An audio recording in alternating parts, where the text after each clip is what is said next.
with me today because we've worked together on projects before, and they've been really key in some of the implementation and work around CUSP. I am Barbara Edson. This is very loud. I'm Barbara Edson, as you said, and I work with HRAT, which is the research arm of the American Hospital Association. And we've been around for well over 40 years, moving on to 50 years now, I guess. And we're created really to go ahead and help hospitals with their research and understand the marketplace in order to go ahead and deliver services and products for the membership. So I'm going to go ahead and talk to you a little bit about a program today called CUSP, which is the Comprehensive Unit Safety Program, developed out of Johns Hopkins, and we can get into some of that. And it was really created a number of years ago, and Pat can give you a little bit more of the history because she was there. I'll walk you through a little bit about CUSP and then some of the work that HRAT has been involved in.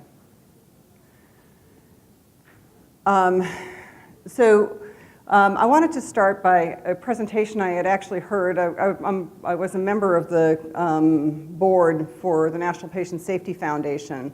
And 2 weeks ago, I heard a great presentation from Carol Herndon from IHI that talked about, and it really resonated with me because of CUSP and the work with CUSP, but it resonated with me because it really went to what I think is foundational elements in quality and safety. And what she was talking about was winning battles versus winning the war. So if you think of World War II and you think about this is just the European theater, there was the Western Front and the Eastern Front, and there were all these battles that took place, and she likened it to the battles that are occurring within our hospitals to get safer, right? And those battles consist of working on CAUTI or working on CLABSI or falls or all of those types of things. But it came up in conversation because the conversation was, are we any safer today than we were back before the IOM report? And so if we look at it from a standpoint of battles, and that's really been some of the mentality that we've seen from really some of the requirements around government reporting. It's been one battle after another battle after another battle, but can we say that are we any safer? And I would go ahead and pose to you to think about in this session the foundation of what will make us safer in the long run and what will improve quality of care in the long run. And that really is working around some of the cultural aspects. And that's why I think the Comprehensive Unit Safety Program, as well as tools in safety, are really key to going ahead and making sure that those foundational elements are where they need to be. So that was me going through that. These are just a few of the battles that we're facing. There's over 150 measures now that are required to be reported. It's totally overwhelming for hospitals to even think about getting the reporting out so we can go ahead and move towards the value with those reporting. But then also the challenge is really we've turned into these mega data shops that do the data, but where's the linkage to that, to the action, to go ahead and really change the practice at the bedside? So it's not a conventional war like we think of conventional war, where we can go in and target in one particular area and we can say we're safer and we're better than we used to be.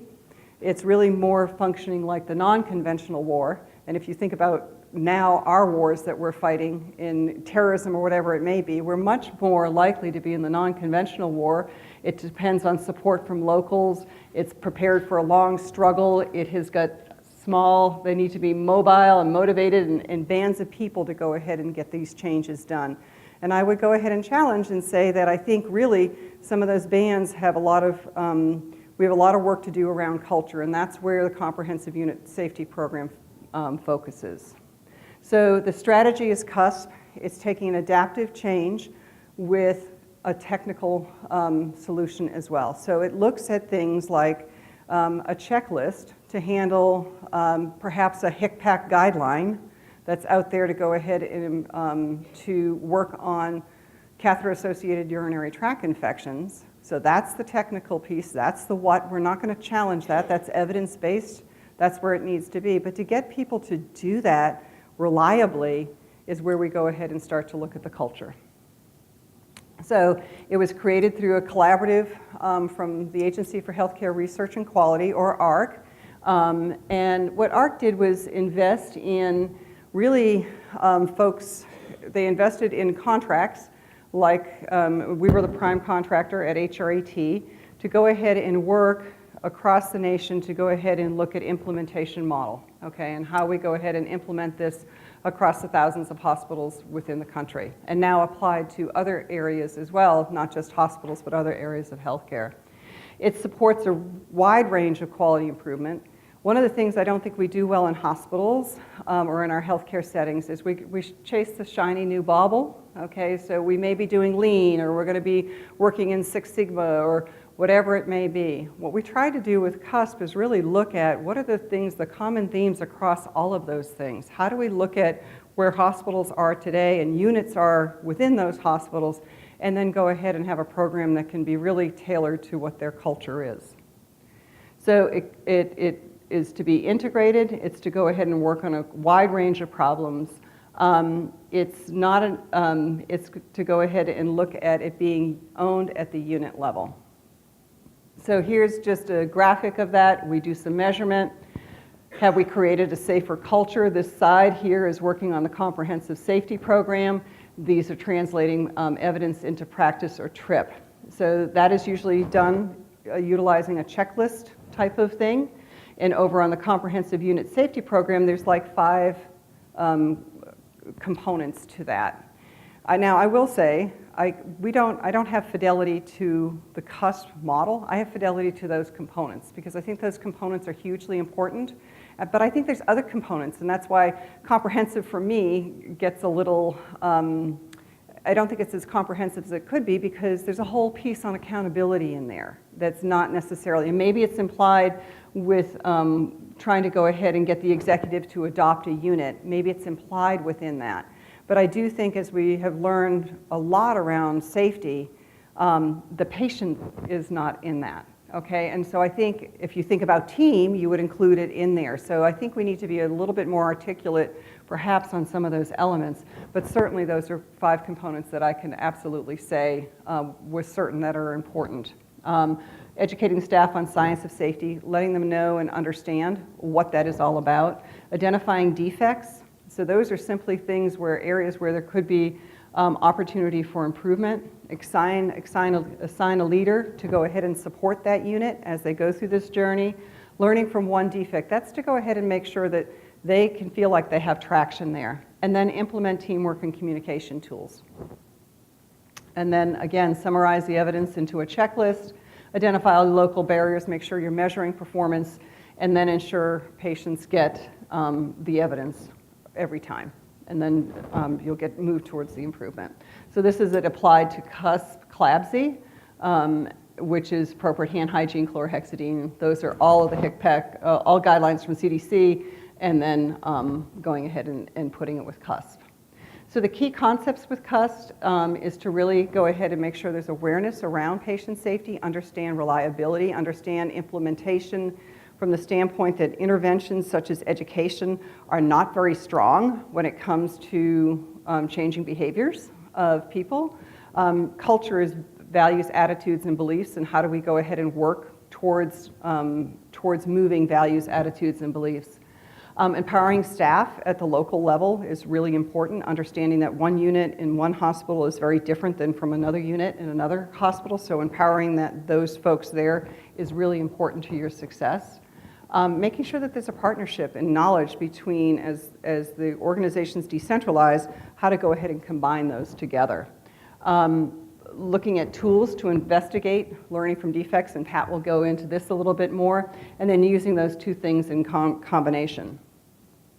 So on the web, there's, if you go to the AHRQ site, and it's down there, https www.ahrq.gov, and you Google CUSP, you'll come up to a whole bunch of resources related to CUSP and how it's applied. There's video vignettes there, there's slide presentations.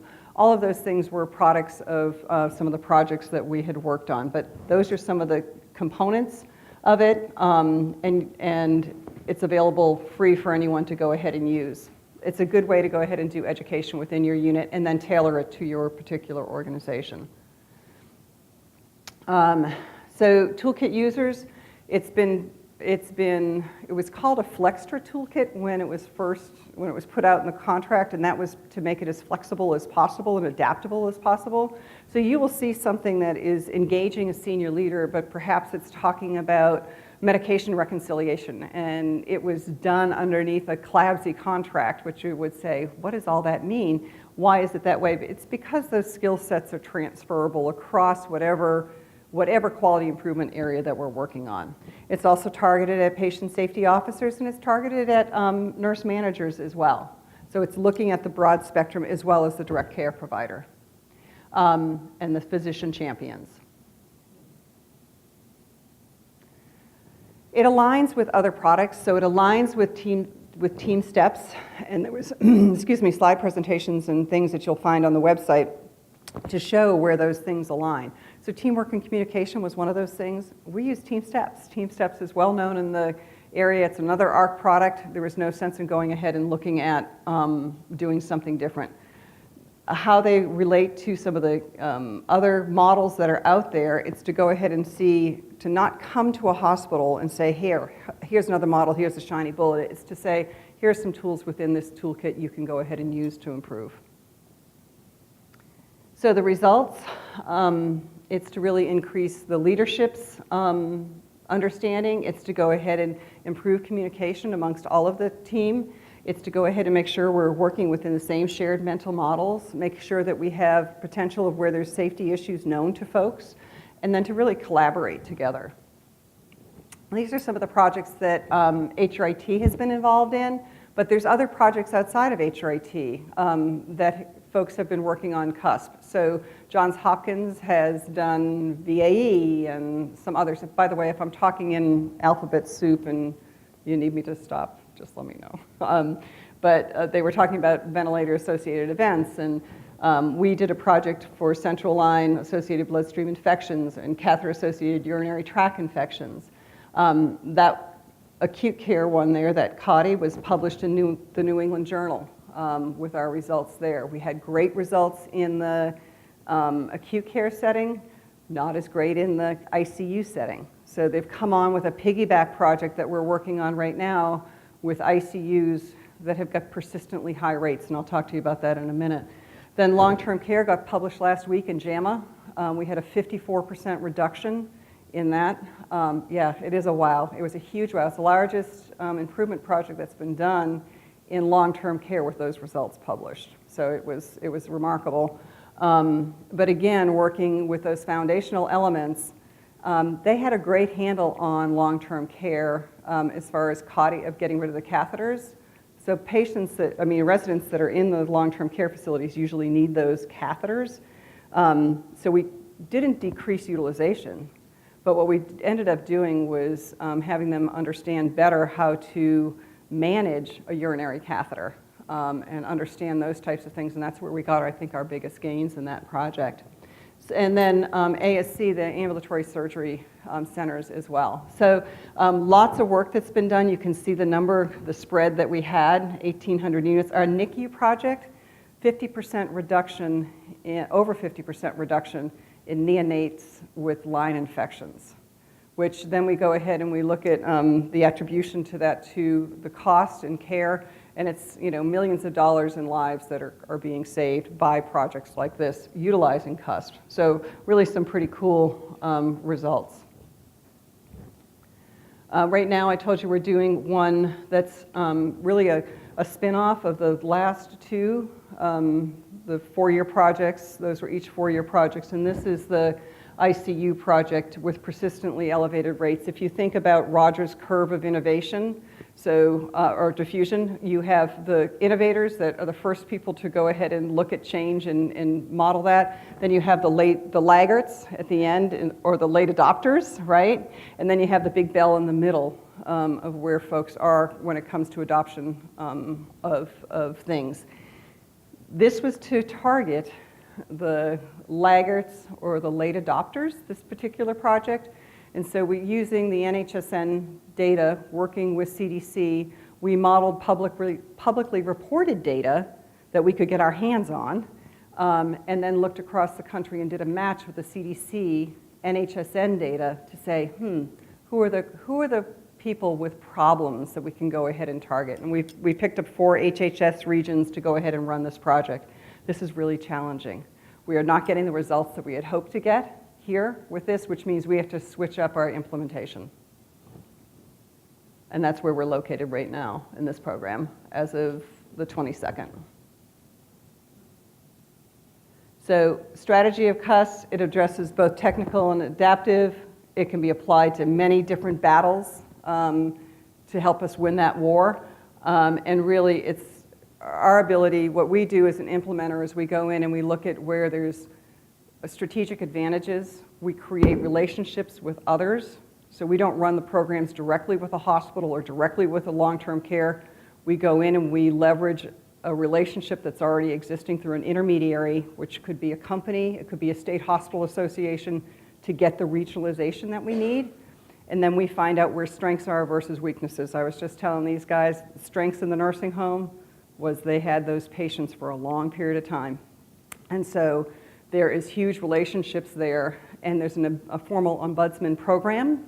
We tapped into that ombudsman program. We partnered with them as well as many others to go ahead and initiate that program.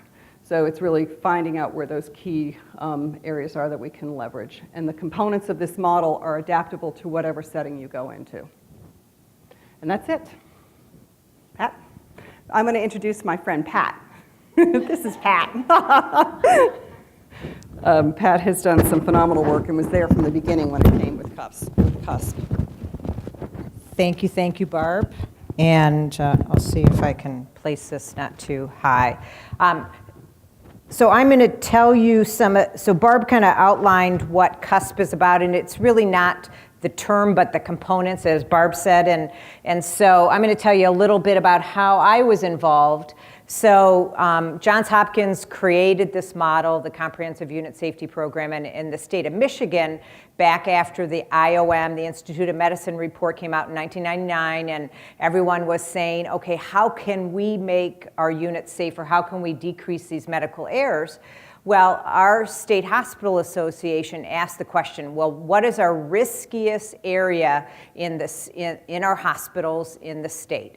And they said probably the ICUs, right? Patients are really sick there, and there's lots of potential for error. And if you look at any of the reports from Joint Commission and stuff, a lot of the errors and stuff are focused there. Your high-risk areas are ICU, OR, and ER, right? So they chose the ICUs, and they said, okay, let's write for a grant from AHRQ, and they got a grant. And with that money, they had seen some of the innovation that Johns Hopkins was doing with preventing ventilator-associated pneumonia and central line-associated bloodstream infections, making things safer. And they had a unit safety program, so they were talking about culture. So using that money, they brought the team in from Johns Hopkins to help us.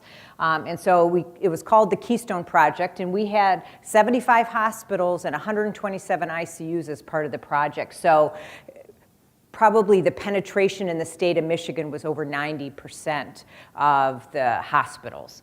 And so we did it in collaboration with Johns Hopkins, and our focus was to reduce error and improve overall patient outcomes in the ICUs. And I'll show you some of the results, and a lot of the projects since then, launching the NICU project, the National CLABSI project, were all based on the success that occurred in Michigan and the model that Michigan used in partnership with Hopkins. So it was a combination of evidence-based medicine. So we used that TRIP that Barb showed, translating evidence into practice, to do the technical work of preventing CLABSIs and VAP at that time, ventilator-associated pneumonia. And then the adaptive changes were done by changing the culture of safety using the CUS model. So we did rapid interventions, the CUS model plus the CLABSI and the VAP within 2 years. And we are still together working on a number of things to make our ICUs safer. So we followed all of the steps of CUSP. We measured safety culture. Each hospital ICU was to put together an interdisciplinary team, and we had executive sponsors adopt each of the ICUs. We identified defects, and I'll talk to you more in detail about that, learned from defects, and I'll let you know how we integrated it into just, this is how we do business now. This is just how we respond, and we continue to do this work, and it's 15 years later. And then we continue to improve our teamwork and communication. So this is us. We're a 537 licensed bed hospital, about 90,000 ED visits. We have 48 ICU beds, lots of employees, and we are part of Trinity Health. So we're one hospital in a large organization, but we cross the continuum as well. So we have nursing homes as well as home care agencies and physician practices. So, as I said, we implemented in the Keystone ICU project in Michigan, and then at St. Joe's, we implemented the CUSP, and then the first two projects were technical work was to prevent central line-associated bloodstream infections and ventilator-associated pneumonia that's now ventilator-associated events. As part of the teamwork and communication, we revamped our multidisciplinary rounds to include daily goals and improve team communication. And then we continued on, and that group focused on sepsis. We focused on implementing standardized oral care, preventing and managing delirium, progressive mobility, and if you're in the ICU space at all, there's a critical care bundle now called the A through F bundle, and I was just at a conference and they've added G and H. Not officially, but there are other people that are adding to the alphabet. I said, okay, we got to stop somewhere, right? So it's work that continues using the same model, and I can tell you our Keystone meeting, our Keystone team still meets monthly, and that's been 15 years, and I've chaired it, co-chaired it since its inception. There is not anyone that's still on it that was on it back then. Just me. I'm the old bird here. But so we did all 5 of these components, and this is the stuff, and I'm not sure if you guys are part of nursing schools or are you practicing RNs? How many are you in charge of academically defining curriculum? So tell me a little bit about what your guys' roles are. Registered nurse, staff nurse, working in ambulatory surgery. Okay. Do we have people in university settings? So, so are you guys professors, instructors? Okay. And anybody else in the hospital? Okay. Patient safety in the hospital. Okay, the clinical nurse leaders. Okay, awesome. All right, so a wide variety that you can see how this can be implemented put into your curriculum in schools as part of your program in patient safety and infection prevention, of course. So let's talk about how we did this and just give you some practical application of how do you embed it and put it into your practice. So as I said, we still have our multidisciplinary team, and teamwork and communication is important. So we get around the table and we have lively discussions. We've gone through the stages of forming, norming, storming, and all of those, and we're a high-performing team at this point. Even though we have new players come in, we candidly discuss the issues, discuss the evidence, and we have bedside nurses as well as CNLs and managers and physicians and infection preventionists on the team, and it's that group that decides how are we going to take that TRIP model, how are we going to put this evidence into practice. We administer the culture of safety assessment, and we do that. We're using the SAQ, which is a safety attitude questionnaire at the beginning, and we've switched over to the ARC tool, and we do that annually. And And we should be getting our results. We just did it in April, so another couple weeks we'll get our results. And each year, we do it in each of the units, and then the manager shares the results and then is responsible for creating an action plan where they identify gaps or opportunities in how the staff is feeling safety is on their unit. We educate our team, so part of orientation, and when we started this, we educated them on the science of safety. Errors will happen because people are human. You have to balance that with a just culture of accountability, that if there's an established practice, you need to follow that established practice, and if you are exhibiting risky behavior or reckless behavior, that needs to be dealt with in a different way. So it is a balance, but we have to help people understand that there is a science behind safety. And then we ask the frontline staff 2 questions. How will the next patient be harmed, and what would you do to prevent that harm? And that was probably the most powerful thing we did, and we continue to do that. It's part of our executive safety rounds. So they're asking the staff on a monthly or quarterly basis, depending on the safety scores on that unit, depends on the frequency of how frequent that executive will round on the unit. And so that's very powerful to find out from the people working every day, having to take shortcuts or know that things aren't happening the right way. Ask them how the next patient will be harmed. If you do anything when you go back to try and infuse any of this information, that would be something to take back to your units and to really be able to change that culture to say, I want to know where you're concerned and where you think the next person will be harmed. But the most important thing is that you have to do something about it. If they bring up that concern and you don't work with them to solve that issue, then you're going to not improve your culture of safety, but it will go lower.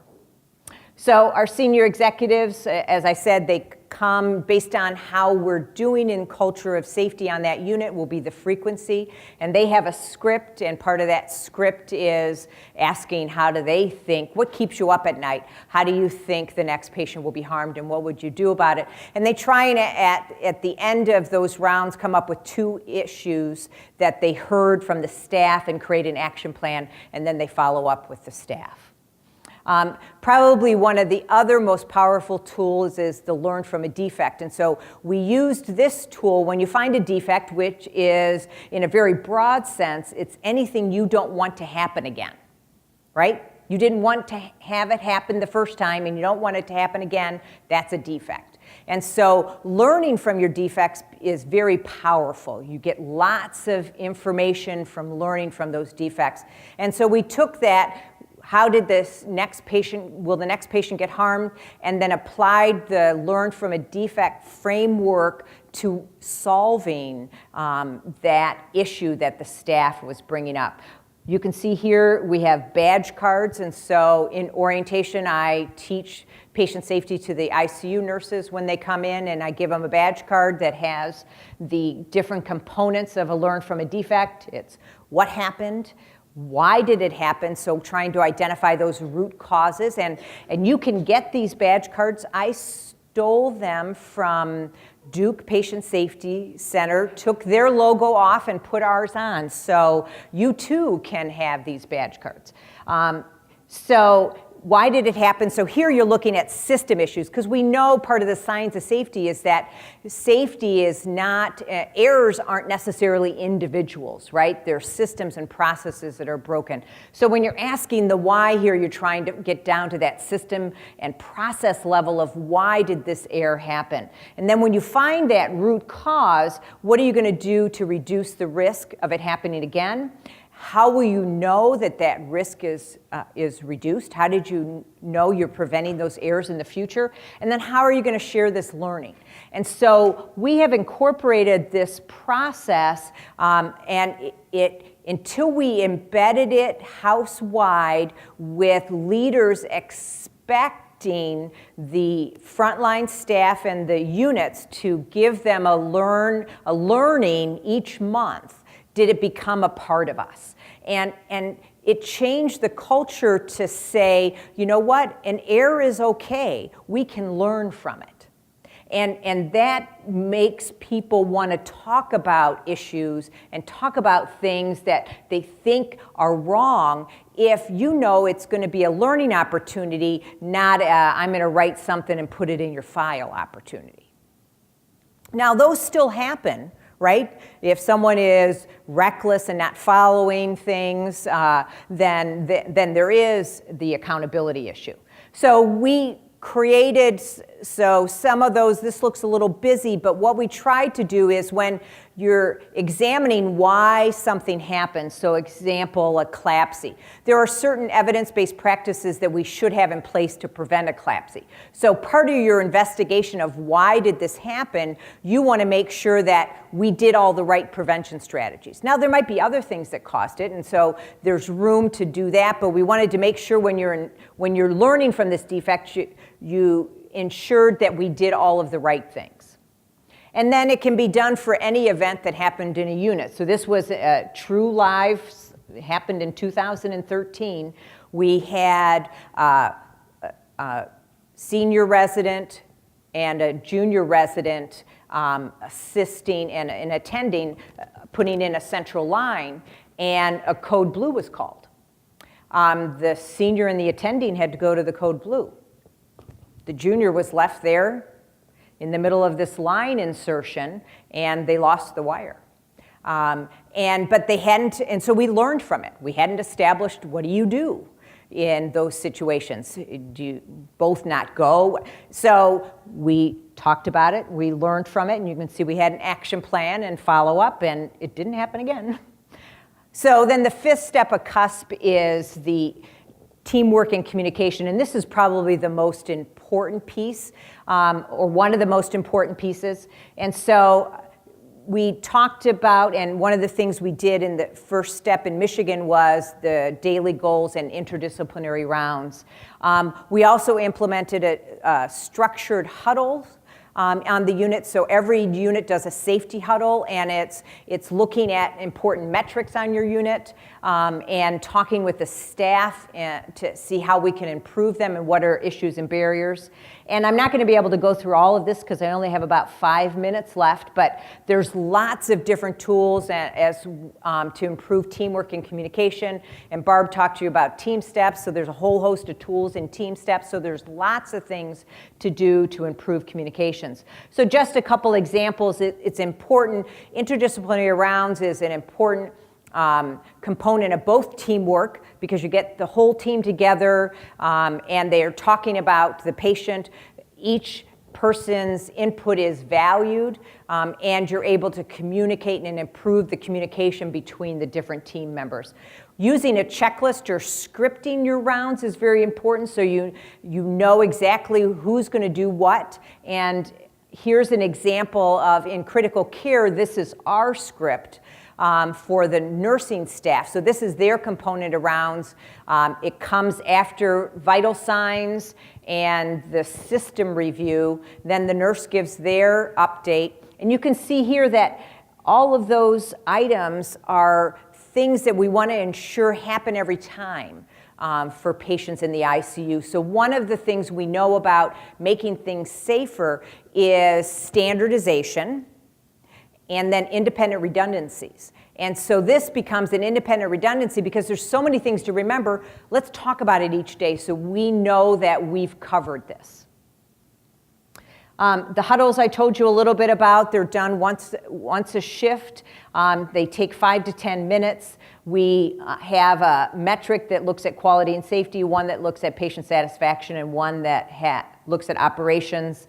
And in the center portion here, any critical communications that the leadership staff want to communicate is written there. And the best part of this is the ideas in motion. As they're talking about these metrics, what ideas do the staff have about how to improve them? What went wrong? What could we do? Where are the gaps? And so here's just a couple examples. This is from our surgical ICU. They were focusing on sepsis, pain reassessment, and then trying to decrease the length of stay by improving early recognition of delirium and prevention. And so this is when we were first starting in 2010 doing our CAM ICU. And you can see there's the communication here. We were doing our staff safety survey at that time, and this box is an open forum, and so it was 7 days since the last skin injury, and so the incidence was there, and we had none in November and December that year. Surgical unit, same kind of things, different topics that they were focusing on. And this is a medical unit. And so you can see each of them kind of take a life of their own, and people put pictures, and then people put boards next to the board, and so everyone gathers, and it's not in a room, it's out in the hallway, and so you can still, the patients can walk by and see. So it's really about everyone embracing it and talking. And one of the components of this huddle is situational awareness, where you get an idea of what's going on in that unit. They talk about the ins, the outs, who's critical, anyone transporting off the unit today, any fall risk, any skin risk, patients, so that everyone gets an idea of how the unit's operating. So I have 1 minute left, and I'm just going to tell you, when you do this, good things happen. When you focus on changing the culture and putting in a positive culture, you get great results for our patients. So when we first started this in Michigan, our teamwork climate soared, and it continues to. We've taken some steps back, but we're continuing to improve again. The same with the safety climate. When we first started that work in 2004, 84% of the group statewide said we need improvement in safety climate and teamwork climate. 3 years later, that was down to 22%. And so a lot of effort had been made. There was also links made between safety, and this hadn't been done before, between safety, climate, and outcomes. And so each of these are one of the 127 ICUs. And so the ones that had the best response to this question, the strongest predictor of clinical excellence is the caregivers feel comfortable speaking up if they perceive a problem to patient care. The ones that felt the most comfortable were the ones that didn't have CLABSIs. And so that was the first time that we had really shown that correlation. And it's correlated. Good teamwork climate is correlated with nurse turnover. Well, that would make sense, right? And so we were able to achieve in the Michigan project, besides just reducing harm by reducing CLABSIs and ventilator-associated pneumonias, probably one of the other things that we weren't set out to measure was mortality. So they did a study that looked at anybody in Michigan that had an ICU stay and what their mortality rate was compared to 8 states around Michigan. And Michigan was significantly lower mortality. It didn't matter if you were part of the Keystone Project, and that was our purpose, to make the whole state better. Because you could be vacationing up north, is what we call it in Michigan, right? And there's a lot of Chicagoans, if you're a Chicago person, that go on the other side of Lake Michigan, up the Michigan coast. And you would want to ensure that if you were vacationing or somewhere else in the state, that if something happened and you went into a hospital, that it would be a safe place. So these are just the continued results. More specifically, lots of lives saved, and that's the most important thing.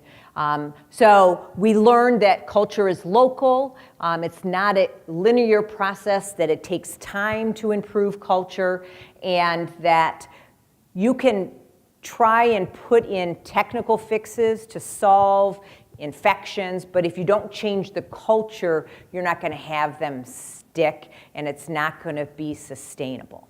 So that's my story. And I didn't even tell you, so my title is a quality excellence leader. And so you imagine I do quality stuff. And when I came to St. Joe's, I came as a staff nurse. I had done leadership roles where I was before. And so this is the work that I kind of created my boss and I created the job that I just focus on ICU safety. So excited to do that and sepsis and all that other stuff. And now I'm going to introduce Eugene, and he's going to share the experience in Colorado.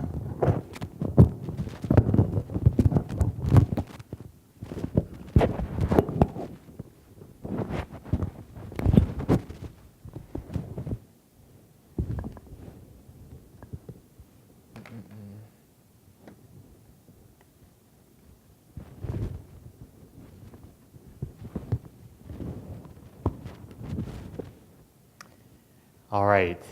Thanks, Barb. Thanks, Pat. Really great to be here. I pulled we all fought over the last spot of the afternoon just because we knew everyone would be wide awake and ready to roll on this last 20 minutes of the session. But I am a hospitalist by training. I'm an internal medicine doc, and I've been very fortunate. I trained in Colorado, and I was the first head of the Denver Health Hospital Medicine Program, which is like Cook County or Grady Hospital in Denver. And then I ran the Boulder Community Health Hospitals Program, which was, as one of my mentors, Sanjay Saint, said when I was making the decision to move there, the opposite end of the socioeconomic spectrum. So from indigent care to one of the most affluent communities in the country, community hospital versus large academic hospital. And I've been on faculty with CU School of Medicine for this whole time. A few years ago, I got a chance to work with Barb and Pat. You were on the Custop County. This was an American Hospital Association initiative, and started to learn CUSP at that point. And then got an opportunity to work through Johns Hopkins on their CUSP for mechanically ventilated patients collaborative and study.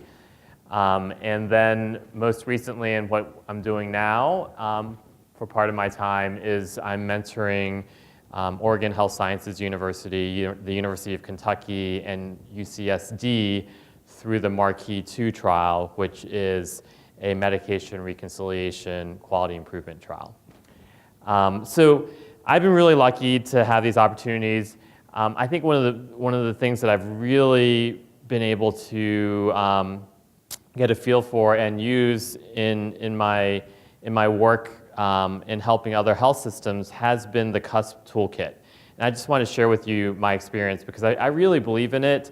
The things that we're talking about, teamwork, communication, collaboration, science and safety, so standardization and redundancy double checks, alignment of the organization of units, and then seeing defects and processing them in a fair manner so that you can improve.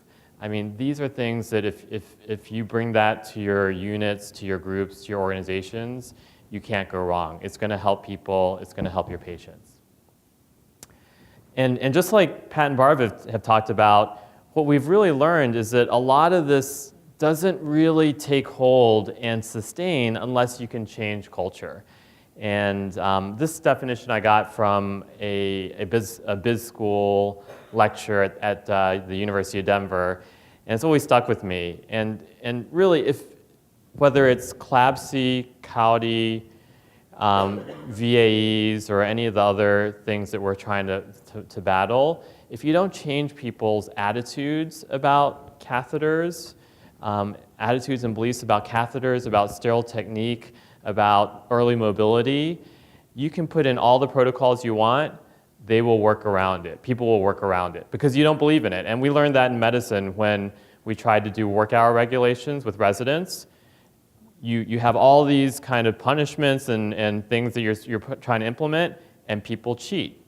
They falsify their work hours, and for years and years and years, people cheated until we finally got the culture changed.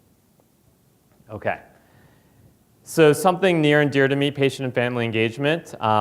This is becoming a very large part of value-based purchasing. Barb was we were talking before, and this is one of the main kind of value streams of the American Hospital Association now. And this, I believe, is the best for everyone. And this patient I saw in Boulder a couple of years ago, she was in her 60s. She had multiple sclerosis, and she had severe dementia from that. So her caregiver was her daughter. She also had neurogenic bowel and bladder, so she had a suprapubic catheter. She went into her urologist to change her catheter, and when he changed the catheter, it started it was cloudy, so cloudy urine. So he changed the catheter, got it draining well and clear urine. The urine cleared up, but had some abdominal pain, and so got sent to the ED. Had a white count, an elevated white count, had abdominal pain, had clear urine, but some leukocytosis and fever and mental status changes. So got an abdominal CT, the catheter was in the right place, no other reason for an infection. So got admitted with a UTI, what was thought to be a catheter-associated UTI. And so the neurologist saw him, the ED doc, the urologist, the radiologist, and myself, and we're like, this is a UTI, we're starting antibiotics, and she should get better in a couple of days. It's a busy shift for me. I'm admitting patients left and right, and I finish at midnight. I already know I'm going to be there till 2 in the morning. I have something to do in the morning. The nurse calls me about 8 o'clock and says, the daughter who I had talked to, who the neurologist had talked to, the ED doc and the urologist, is up in arms. She is furious. She says, nothing has been done for my mom, and I'm leaving the hospital if someone doesn't come and see her again because there's something wrong with her. And so in the back of my mind, I'm like, I've got a CT scan. I've got 4 other docs, good docs that are thinking the same thing. We had talked at the bedside about it. She was okay with it. And I said, okay, I'm really busy. I'll be up within an hour or so. I just need to finish an admission, pretty sick patient going to the unit. And in the back of my mind, I'm thinking, now I'm not getting home until 3 o'clock. I'm going to miss my swim practice tomorrow morning. It's like kind of a disaster. So I get in the room, and she's furious. She said, I know my mom. She's not right. And I said, look, I said, did the urologist think there was anything wrong with the catheter? And he's like, no, he said it was fine. And I was like, well, we have a CT scan. I went through all the evidence. And but in the back of my mind, I heard her voice, and it was just, that voice of concern that you hear. And I do medical legal work, and this is like the precursor to a lawsuit, Like you hear the patient's family or the patient voices concern, you ignore it, something bad happens, and then it's all downhill from there. So I said, look, I think we have the right diagnosis, but what I'm going to do, I'm going to call the urologist, relay your concerns, and the urologists are always crabby, so that means me getting on the phone with a crabby urologist. You all probably know that too, right? And then I'm going to go and look at the CT scan, ask the radiologist to reread it. And then after that, we'll kind of see where we're at. So I call Roger Nichols up, who's the radiologist he didn't read the original film, it's later in the evening now. And I said, this is the situation, can you look at the scan? And then I asked the unit clerk to help me call the urologist. And as I'm doing that, Roger picks up the phone and he goes, hey, Eugene, there was a misread. That catheter is not in the bladder, it's floating in the peritoneum. So there's urine draining out of her bladder into the peritoneum, and that's what's draining out of the bag, out of the catheter. So it's kind of a urologic emergency, it is. As my daughter would say, not kinda, it is. So I call the urologist, he comes in, he replaces it. So again, this is why we need to listen to our patients. If our patients if we hadn't listened, if the nurse hadn't relayed the concern, if she had just kind of blown her off, if anyone had, if we hadn't have engaged the patient or the patient hadn't engaged us, things would not have gone well. So I'm a big believer in this. This is the best for everyone. This is a recent JAMA article that shows that patient engagement actually increases conservative options. So in things like prostate cancer, choices of birth after C-section, chronic stable angina, chest CTs for screening cancer, where you have different options based on preference, people tend to be more conservative and use less costly options. Physicians tend to be quite aggressive and use more costly options. So after we engage the patient, we want to make sure that everyone on the team is thinking the same way. And I was on the plane today, and to my left was Reed Pierce, who was giving part of the session that came before. He's from the University of Colorado also. And to my right was a gentleman that I didn't know, but I oversaw him reading his digital newspaper. And it said, he was reading the business section. It said, Ford, like Ford automaker, needs a leader who is a visionary that can focus the company. And so that's really what we're talking about when we're engaging the leadership, is that you need the leadership to be able to create the vision, yet focus the company or the unit. So again, if the vision is for a high quality, safe, and reliable workplace, we're going to focus on urinary catheter infections. We're going to focus on medication reconciliation. We're going to focus on this battle. That's what we need to do to make sure everyone is aligned. In our Marquee 2 trial, we require that every site, there were 72 sites that wanted to be part of this, 18 were picked. Executive leadership was a big part of this. Were the executives on board? It's a predictor of success and sustainability. And they, again, communicate the importance. Again, these are the executives that we're working with.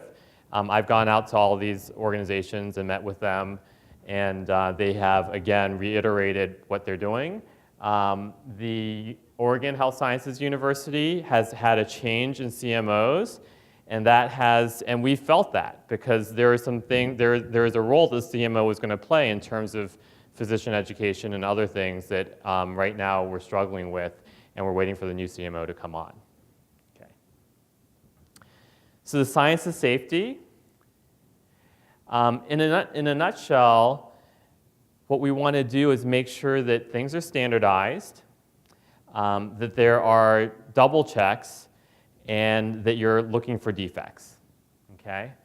So in our customer MVP, this is really challenging because I remember way back in residency, this was a long time ago, I'm older than I look, this was before the turn of the century, the nurses would come to me and say, you docs are always doing things differently, especially in the ICU. You know, one person weans this way, one person weans that way, one person says, I want to use this kind of endotracheal tube, the other person does this, one person does sedation this way, one person does sedation that way. And so in customer MVP, we're trying to get people to standardize using evidence. So there's really good evidence that spontaneous awakening and spontaneous breathing trials decreases intubation days, ICU days. This is old evidence. This is like back 20 years ago. I remember my mentors, my teachers in the ICU were telling me this, and we're still working on it. But again, a lot of that is culture. You know, we haven't changed the culture. A lot of physicians still believe in their own way. So again, standardizing, pain, agitation, delirium. Pat talked about this at the Michigan ICUs. Great evidence for monitoring for pain, agitation, delirium, evidence-based management, and minimization of medications. And when you're using the medications, choosing the right medications for the right scenarios. So these are things that I just put in so that if you have an interest, you can look at it. It's not very. These are the processes and these are the measurements for pain, agitation, and delirium. In the work that we're doing in Marquee 2 for medication reconciliation, a lot of it is standardization. When we go out to do the site visits, we find that people are all doing different things. One example is at Oregon.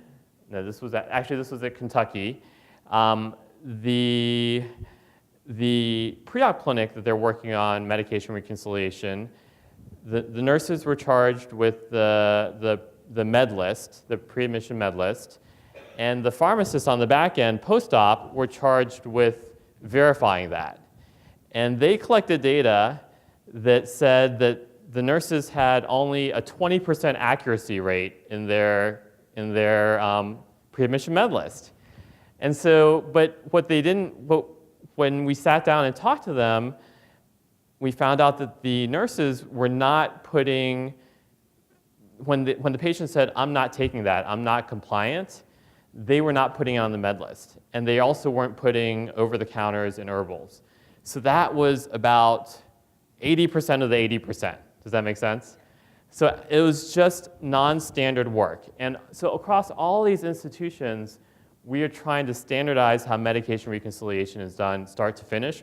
Oregon is doing a fantastic job with it. They're actually putting into place a program where anyone that starts medication reconciliation, whether it's a nurse, a pharmacist, or a physician, at any point in time, whether it's in clinic, pre-op clinic, or ED, does it in the exact same manner and can hand off that patient when they move from place to place, from service to service, depending on the roles. So again, standardization is very important. And then, so that's what we do in Marquee 2. And this didn't turn out very well, but this is the county work that we're doing. And we had two areas that we were trying to work on, just like CLABSI, reducing line days, so not putting them in if not needed, and taking them out as soon as they weren't needed anymore, and then inserting them properly and maintaining them properly, okay? So you can imagine in every single one of these categories, so not putting them in when they're not needed, there weren't really good standards across there. Some people thought they were needed for this indication, some for that indication, et cetera, et cetera. And then taking them out was the same idea. And then insertion and maintenance. You see one urinary catheter placed, you see one urinary catheter placed. Okay, so we worked a lot on standardizing and developing protocols, and then redundancies. So some people have heard of 4 eyes, 4 hands. So again, double checking that things are being followed the right way, okay? And then again, here's one of our protocols for removing urinary catheters, a very effective intervention that we were able to spread. Okay, identifying defects through sense making. And I will say this might be the start, actually. I was just going around the wheel, but if you look at it, this might be the start, because you find the defect, and then you process it. You kind of make sense of it. Why did this happen? And so this is something that happened at Boulder. This gentleman went onto the Behavioral Health Service, and there's a Joint Commission rule where you have to do a medical evaluation within 24 hours of every behavioral health admission. So we didn't have a good process. We didn't have good collaboration. Hospitals are supposed to do that at Boulder. We did not have good process. We didn't have good collaboration or communication. This fell through the cracks. He was having cough and fevers and sputum production, and eventually got worked up with active TB. So we were only doing 2/3 within 24 hours. And so you can imagine how many people were exposed with active TB. All the caregivers is a locked unit, okay? So this was bad. Say again? Yes, this was a locked unit, and he was not in a negative pressure room. I mean, like it was a locked unit. So this is a bad defect, okay? And I'll tell you, as the leader of that group, I didn't set the priorities. That wasn't something that we did in Denver Health. And when I went to Boulder, there were so many other things that it wasn't something that was on my radar, something we needed to address. So that was part of my responsibility as a leader to, again, create the vision, set the priorities. But this immediately became a priority because it was definitely a bad defect, yes. And so Pat was saying 2 things. One, you anticipate defects, and 2, you react to defects. The highest performing institutions are the ones that are anticipating defects and not reacting to them. So you're trying to to be a creative organization and not a reactive organization. But here we're reacting in a creative way, hopefully.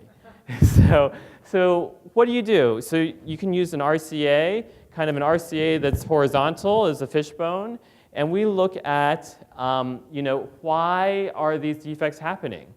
And as we see in Just Culture, you have a spectrum. It can be people problems or process problems or a combination, some people problems and process problems. Most of the time, it's not people problems. It's not incompetence and negligence or maleficence. It's usually more process and some people. But again, a lot of communication factors, a lot of environmental factors. So we looked through this, and we created a new process where we got an email, and we assigned patients until they're complete. And then we found that we're still missing some because the people that came in at 1 o'clock, we wouldn't get the email till the next morning, and then we only had a few hours to get it done. So we had a 1 o'clock email that put them on for the night people to do. And then we're still missing some, so we decided to have a process where the behavioral health people could see our patient tracker and see who was assigned. So when it got to within 2 hours of 24 hours or discharge, they would call us and say, hey, or text us and say, hey, you're within 2 hours. And then we had internal accountability where we had to note that we did this within 24 hours. And we just had a chart, and we put stickers on, and we just signed that said we did it. And then from my standpoint, every month we ran a report, and every defect that we had, I would ask the person that had the defect, what happened? And I'd say, is there a process problem, or is this just you didn't do what you're supposed to do? And in the beginning, that's how we got to all these. We found process problems, and then it became accountability, okay? So what we found was that we kind of bounced around at the 60 to 70% rate, and then we kind of got up and down, but then we became highly reliable, okay?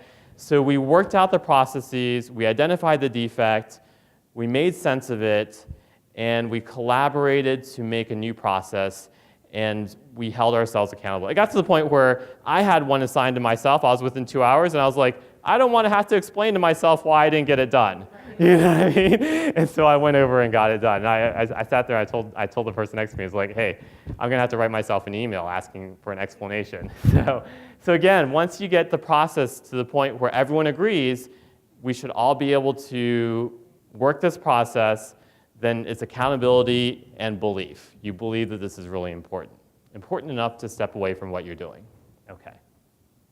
And again, this is when we showed we had our behavioral health staff able to see who was assigned, and I've erased this, but they could look at our tracker, see who was assigned, and then call us within 2 hours. And that became less and less needed because people just didn't want to be called. So they became internally accountable.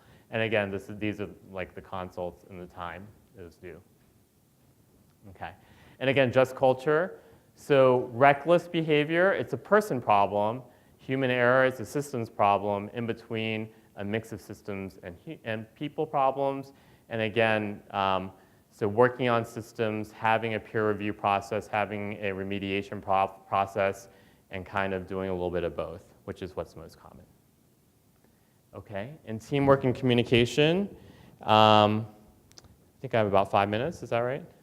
Okay, so teamwork and communication. So again, so this is characteristics of high-performing teams. If you think about teams that you've been on, whether it's sports teams, work teams, these are probably things that you felt were good when you guys did well. And on the other hand, if there's something about your team that's not working well, I would encourage you to think, what's missing? This is like a differential diagnosis. And I do this all the time with the teams that I work with. Interdisciplinary rounds, again, a way to create teams that perform high and they decrease length of stay, cost, increase satisfaction. You need role clarity to have a good interdisciplinary team. Pat went through this, so I'm just going to quickly go through this, let you look at this. And again, we've done this in Boulder, and we had great results. I mean, almost a full day decrease in length of stay, large decrease in medication errors. We had our pharmacist on the team, and satisfaction went up all around. Our physician satisfaction went up also. We just neglected to measure it, but we found that we didn't have, we weren't paging as much, and everyone kind of knew what was going on, shared the same mental model. So we did this in Denver Health, work hour regulations. This was met with a lot of kind of mixed feelings amongst residents. And at Denver Health, what we really did was we said, we're going away from Lone Ranger heroic residency models, and we're going to make teams that perform really well together, and you guys are going to work well together. And that was our main push. We actually, before the work hour regulations, had all sorts of patches, and then decided to just do something totally different. We used Toyota, and again, you can use Toyota and CUSP all together, Lean Six Sigma. Don't feel like they're exclusive. But again, we had some good working processes, and this was presented at the plenary session of the Society of Hospital Medicine's national meeting. And again, I'm sorry, this didn't really translate well. It's actually a nicer slide than this, so I apologize. Didn't get a chance to check it. But what we actually did was we increased continuity through this teamwork model. And Denver Health actually, the 3 years after we implemented team-based care and resident-based team care, our UHC adjusted to expected mortality was the best in UHC. So we actually had great outcomes, and most of our care was resident-based. So we actually had great outcomes, and I think we attribute it to the teamwork, the structuring, and the culture change. Communication, again, we've talked about that. We put in a whole handoff system. We created it. When I was training, we didn't have handoffs because we never left unless everyone was tucked. And what we did was we went to the ED, we went to nursing handoffs, we went and looked at other outside organizations and copied and created something that was really well received by students and residents. So it became a required curriculum course. And same thing in Marquee 2. Defining roles and responsibilities was the most powerful part of Marquee 1, and that's what we're really working on with the different sites that I'm working with in Marquee 2. So a lot of power to teamwork and collaboration. And again, I could talk an hour on this, and it's something that if you think about different situations in your groups, whether it's groups at work, groups at home, if you think about, like, is it a respect problem, a trust problem, is it a role problem, a communication problem, a process problem, I'd say 80 to 90% of the time you can find it there, okay? And so, once again, if we can always bring this back to our patients, make sure that they're engaged in what we're doing, and change our culture, I think we'll be doing everyone a service. Thank you. John's going to go ahead and just tail it. We were going to go ahead because of timing. We're going to skip an exercise, which is learners to go ahead and apply it. And I'll just go ahead and close. I usually can speak loud. That's not a problem. I'll go ahead and close and say that I think that utilizing things that work on foundational elements is hugely important.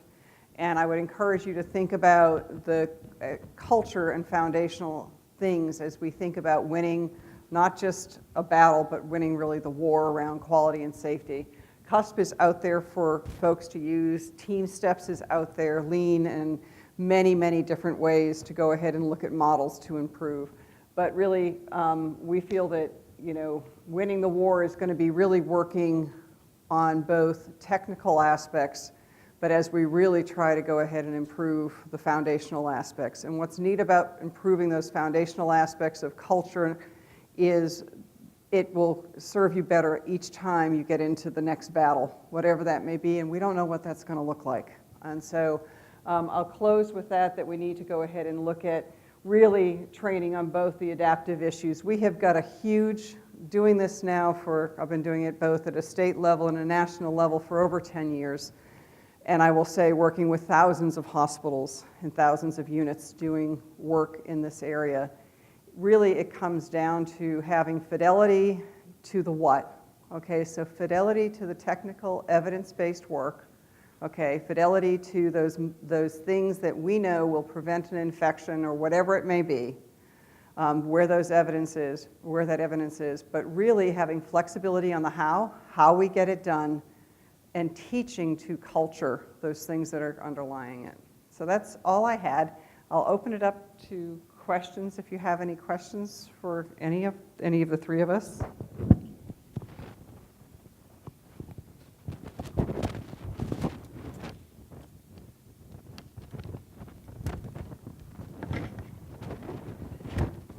Hi, my name is Bob Haney, and again, a staff nurse. I work in an ambulatory center, and in looking at the presentation on CUSP, I saw that there was, under ambulatory center and surgery centers, their data did not have N numbers that I guess that made the cut, and Yeah. So what has worked in that, in essentially post-discharge CUSP protocols? So what we've done in the national programs is they've tried to go ahead and take this and apply it to different areas, okay? And ambulatory surgery was one of them. The problem was the measurement, the number of defects you have is so small when it came to, we tried to go ahead and look at infection rates and things like that. The numbers were not big enough for us to go ahead and analyze within those particular settings. So, and you could say, why is it in ambulatory surgery that they're not having the numbers themselves for instance, for an error within the procedure? Now, they got a lot of benefit out of the CUSP model, and they've actually written an article. We partnered with that program with Ariande Labs, so Atula Gwande and the Harvard folks Bill Berry and that crew were our subject matter experts there for the dissemination of that model. And what we ended up showing really in it, there's been two papers that have come out of that project, but really going ahead and increasing the ability for the CUSP model has improved care overall, but we couldn't show it with the infection rates, the surgical site infection rates. Number one, the data is really hard to come by.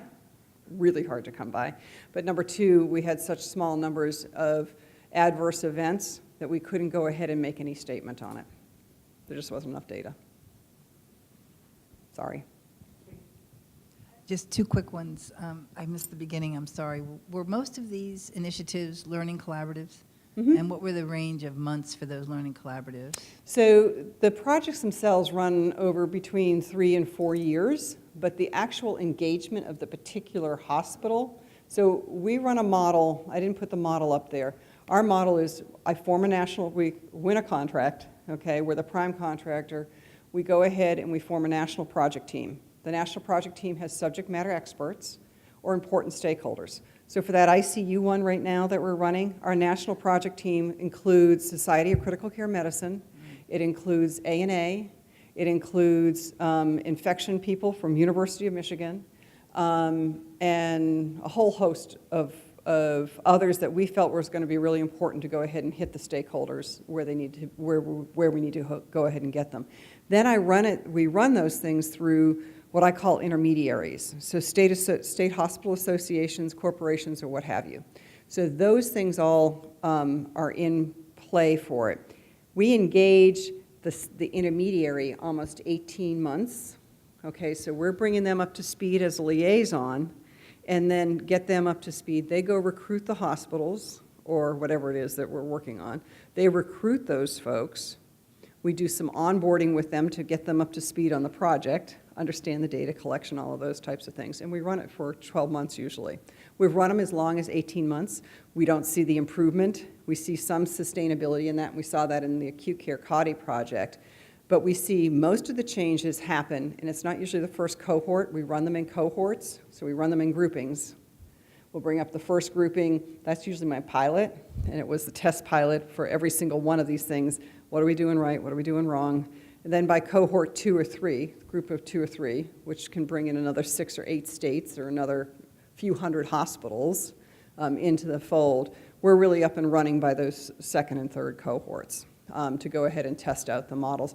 And we run that over a period of 4 years. So we've got 2 cycles of something running each year within the cohorts. Does that answer your question? Yeah, it's Yeah. impressive. So I mean, when you think about national dissemination or really national implementation, it's not dissemination as much as it is implementation. What we're trying to do is continually learn. And we didn't know, like, for instance, I came from a hospital model. When I went into the long-term care, it's like, oh my gosh, every day it's a new, the turnover rates are high in long-term care for providers, and they have a lot of things stacked against them. So where are my pearls, and how do you go ahead and strategize to move those pearls? But it sounds like you really spent the time for planning. Yeah, we do. Unfortunately, we have to roll them out pretty darn quickly. Yeah. There's a question in the back too. Yes. I was wondering if you could tell me about the medication reconciliation, what the protocol is and how it was standardized. Yeah, so it's just like, it's kind of like inserting a urinary catheter or a central line. Medication reconciliation, so there's definitely different ways of obtaining a medicine. And so the protocol is to train everyone in a gold standard way of obtaining medicine. It's just like a gold standard way of inserting your urinary catheter. And that has several components, including sources of information, asking about certain things, looking at, talking to pharmacies and things like that. And so gold standard med list is one of them. And then risk stratifying, so that we actually advocate that pharmacy staff do high-risk patients, because and high-risk patients are people on greater than 10 meds, on anticoagulants, on other medications that are high risk. And then the reconciliation part should be a collaborative effort between the physician, the nurse, and the pharmacist, everyone knowing which meds to continue and which meds to stop. So that's the mission part. And then the discharge part is, again, a risk stratification, the high-risk patients for medication errors. We advocate that a pharmacist would do the counseling on those patients for discharge medication counseling. Many places already have in place a pharmacist talking about anticoagulants and CHF meds. We've expanded that a little bit. And then the other part is, again, reconciliation and making sure, having a double check, just like science and safety, where the physician has the pharmacist double check their work. Because so many times we hold things on admission that just get held, and then the physician just does, especially in surgery, like, either resume all home meds or continue all meds, and then things don't get done right. And so that's kind of our program. But then all the moving parts are they're going from ED or pre-op to this and that, and multiple people are trying to do the med list and kind of have to do the med list, even within the pharmacist. Sometimes there's an ED pharmacist that half does the med list, and then there's all this reprocessing on the back end. So getting everyone to kind of share a working process and a mental model, know their roles, and know how to execute them properly is really what we're doing. And again, this is not like we're trying to create a new enzyme to target for breast cancer. This is like all stuff that is operational, teamwork, communication, collaboration, standardization, double checks, safety, tools that we're implementing for these programs. And our preliminary results are strongly positive. They're decreasing discrepancies, and especially potentially harmful discrepancies of the, like the times where I think we've all seen people that didn't get put on their seizure med and then they ceased, or they get put on their antipsychotic and then 3 days later they're psychotic. So those kind of things we're seeing less and less of, and it makes us kind of motivated. Who defines the gold standard? The gold standard med list, or the gold standard way of getting the med list? The way. So the way was developed, so Jeff Schnipper at the BI, Working Women, he is the lead hospitalist, and there's a lead pharmacist and a lead nurse, and they all have this expert opinion on what's the gold standard way of obtaining a med list. And it's kind of a lot of the county work we do is expert opinion in terms of like what the indications are. So again, it has a lot of face validity. When you have a complicated patient, you should not just use one source as a double check. You should use 2 sources. And, then you should, ask for these medications, ask for herbals, ask for PRMs, et cetera, ask about compliance and things like that. So it's all stuff that if you look at, it's actually on the Marquee too. There's a online module, you can just Google it, and it has a toolkit there, just like Cusp has a toolkit, and you can see what the gold standard way of obtaining a med list is. And it's pretty hard to argue that if you're a patient, you would want your provider kind of going through this process, and you can see how it's a safe process. One final question. I think you kind of answered it. So nothing's published yet on that MedRec thing. I can go to the Marquee. Yes, so Marquee 1 has already been done. Okay. That was like 7 centers, and they found different things worked. And then Marquee 2 is taking the things that worked in Marquee 1, like refining them and spreading them. And so if you look at Marquee Toolkit and MARQUIS Toolkit, you'll find it just like if you look at Cusp Toolkit, you'll find it online, and it has like an implementation manual and some other things, some pamphlets and stuff that can help you with that. And I know you mentioned NICU and CLAPSIs. Is there anything published or any reference that you can give me in terms of that? Yeah, if you give me I can go ahead and we were published not long ago. Actually, that project finished in 2012, and I think we were published last year. So I'll go ahead and if you'll give me your email address, I'll go ahead and get you the publication. I want to thank our speakers for their expertise and enjoyed the conference, and hope you enjoyed it too. And it was very informative. And I want to thank our attendees for attending this session and enjoy the rest of your conference. Thank you.